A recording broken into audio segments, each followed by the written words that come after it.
क्या है गरुड़ पुराण में ऐसा जो लोग बात करने से डरते हैं? इस वीडियो को पूरा एंड तक देखिए। आज मैं एक ऐसी रियल स्टोरी बताने जा रहा हूँ जिसको सुनकर शायद आप नरक माये मिलने वाले दंड को फील कर सको और ऐसे कर्म आप ना करो जिसके रीज़न से ये दंड आपको भी मिले। गरुड़ पुराण कहता है, जब कोई पापी व्यक्ति मृत्यु को प्राप्त करता है, उसी क्षण उसकी आत्मा शरीर से बाहर निकल जाती है, परंतु ये मुक्ति नहीं होती। ये होता है एक भयानक सफर का प्रारंभ। एक आत्मा, नाम था सुशील, जीवन भर लोगों का पैसा धोखे से चुराता रहा। अंत में जब मृत्यु आई, उसकी आत्मा ने देखा 3 काले यमदूत उसकी तरफ बढ़ रहे हैं। ना आंखें थी, ना चेहरा, बस एक घोर अंधकार में भयानक आकार। उन्होंने उसे पकड़ा और ले गए प्रेत यात्रा के लिए। 14 दिन का सफर, बिना शरीर के, बिना जल के, बिना सांस के।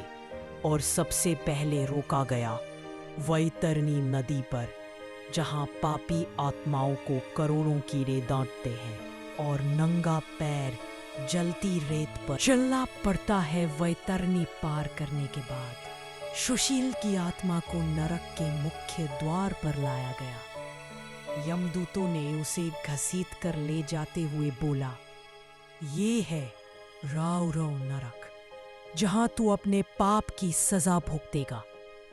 उसके सामने था एक तीखे शूलों वाला लोहे का जंगल, जहां उसे नंगा भगाया गया। हर कदम पे उसका अस्त्रल शरीर चीर दिया जाता, पर दर्द फिर से शुरू हो जाता। ये दंड था लोक धोखा और पैसा हरण का।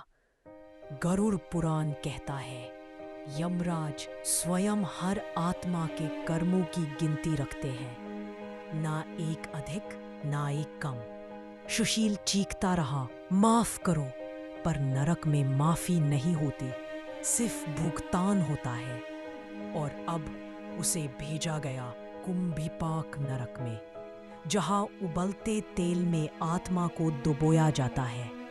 लेकिन एक डिवाइन रोशनी ने सब कुछ बदल दिया। जब सुशील ने दूसरा दंड पूरा किया, एक रोशनी उसके पास आई। एक देवदूत ने कहा, यदि तू अंतिम दिनों में पश्चाताप करता तो नरक का यह दुख नहीं भुगताना पड़ता। सुशील ने रो कर पूछा, क्या अब भी कोई रास्ता है? देवदूत ने कहा, जीवन में जब तक शरीर था तब तक कर्म सुधार सकता था, अब सिर्फ एक उपाय है। तेरी कुल की कोई संतान अगर गरुड़ पुराण का पाठ करवाए तो कुछ दुख कम हो सकता है।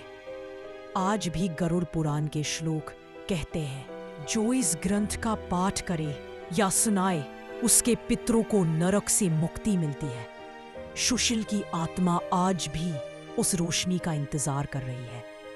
तुम्हारा एक कर्म किसी की आत्मा को नरक से निकल सकता है।